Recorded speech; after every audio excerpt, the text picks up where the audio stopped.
So let me tell you this story. Last week, I got a phone call from an old neighbor, and she said that there's a lady trying to contact Sully. And for my new viewers, Sully's my husband. We got a message that this lady's been trying to contact us. So we just kind of blew it off. We probably thought it was like a scam or somebody about the house, maybe wanted to sell the house or buy the house or something like that. So we just put it off. Then we get another call from another neighbor saying that it's an important family, business, that we need to talk to him and blah, blah, blah. So got the information, had Brenda look up the number, and it was a real estate person. So I said, well, you know what?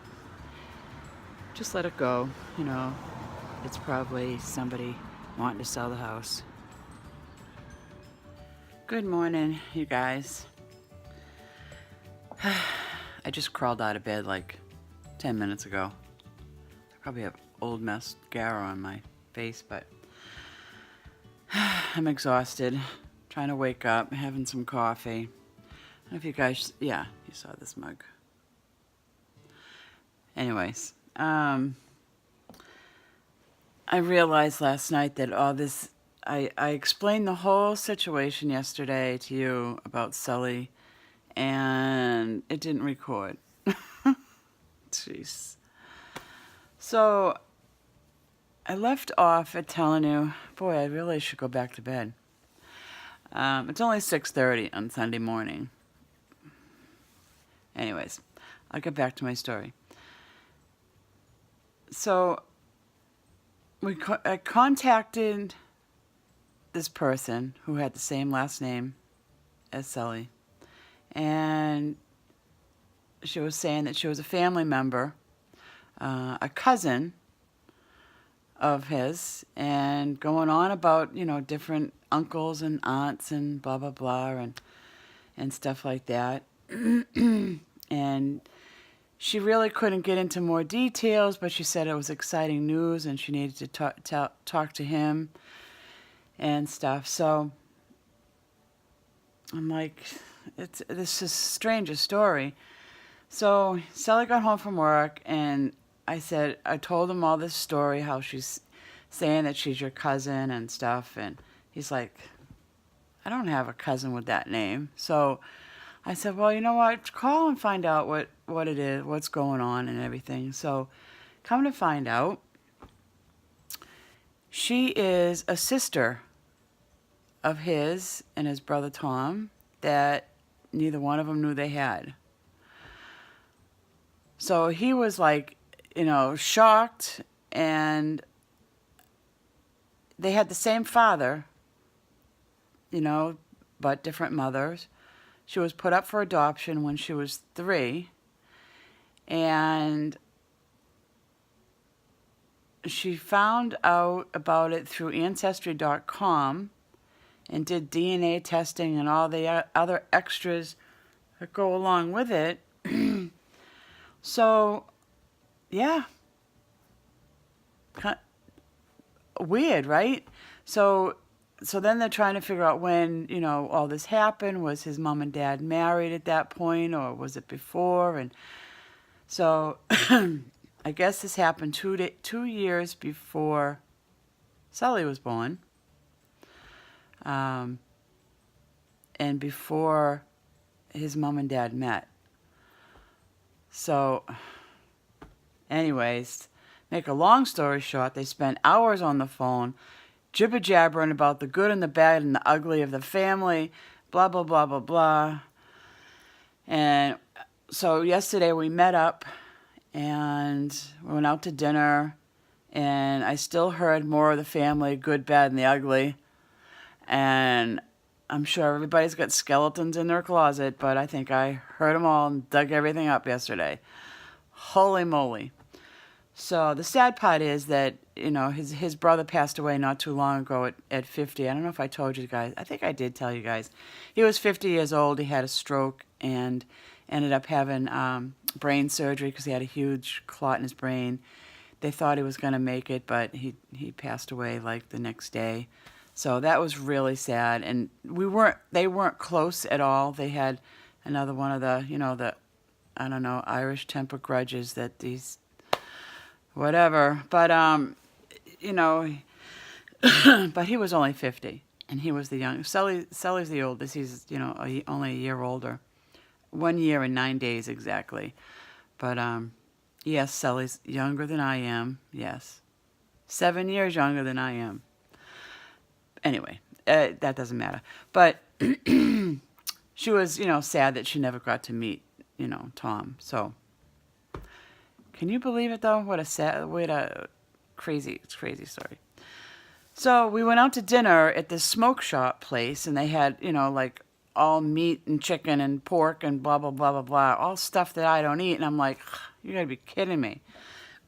So, and then on the menu, there's a thing there for non-meat eaters. And it's a tofu basket. Woohoo! So I got a tofu basket, which was so good. And it came with fried zucchini and, Brussels sprouts. It was really, really good. And then they gave you a slice of watermelon. But even though it was, non-dairy and everything, it was definitely not oil-free or salt-free like I'm used to. So it really kind of affected my stomach by the time I got home. It was like gurgling and sluggish. And then I just wanted to eat more, which happens to me all the time. Every time I eat too much oils, fats, oils, salt, all that, I just want to keep eating the rest of the day. So that led me into a tiny little binge. No, not a tiny binge. Well, not a huge binge, but a binge. I hate to admit this, but at the grocery store, because I had to pick up a few things before I came home, I saw whoopie pies at the bakery that I walked by to get what I needed. Whoopie pies. My very most favorite dessert ever in the entire world. So, there were whoopie pies about, maybe a little bit smaller than my fist. There were 6 in a package. And I said, well, I'm only going to have just one. Yep. 1 led to 2. 2 led to 3. I threw them in the freezer. I said, they were really good. I said, and it's not bothering my stomach, and I'm not full or stuffed from it. Sat down, watched some TV. I'm like, I think I'm going to have another one. Yep. Had another one. And then I had another one. I'm like, might as well just finish it, throw it away, and no one will know I even bought them and ate them. Except me. I ate 6 whoopie pies. I did. WTF, right? So, yep. My stomach was like gurgly, upset, made me nauseous. I had because I have a hiatal hernia, I have, acid reflux, GERD, and I haven't really been taking the medication because I haven't really needed it. Last night, I felt like everything was up here. And if I breathed deeply, I felt like it was all going to come out. It was disgusting, just saying. So I had about 4 or 5 Tums. Yeah, that's how my night went last night. It happens. Am I happy about it? No, I'm pissed off. So I just have to live and learn.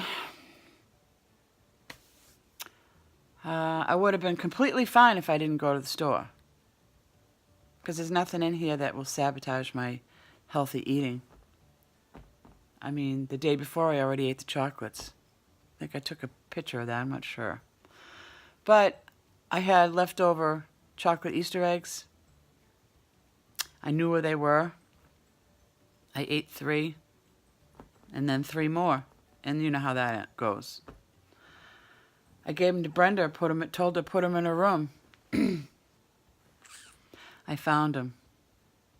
I didn't look very hard. I knew where I could see them in her room. In the back of my mind, I knew they were there. Yep. The struggle is real, people. So, anyways, tomorrow I start doing the potato cleanse, reset, diet, whatever. Remember I did it about a year or so ago? Well, I'm doing it again. If anybody wants to join me, comment down below. Let me know if you want to join me, because I think I really need this right now, because I still have that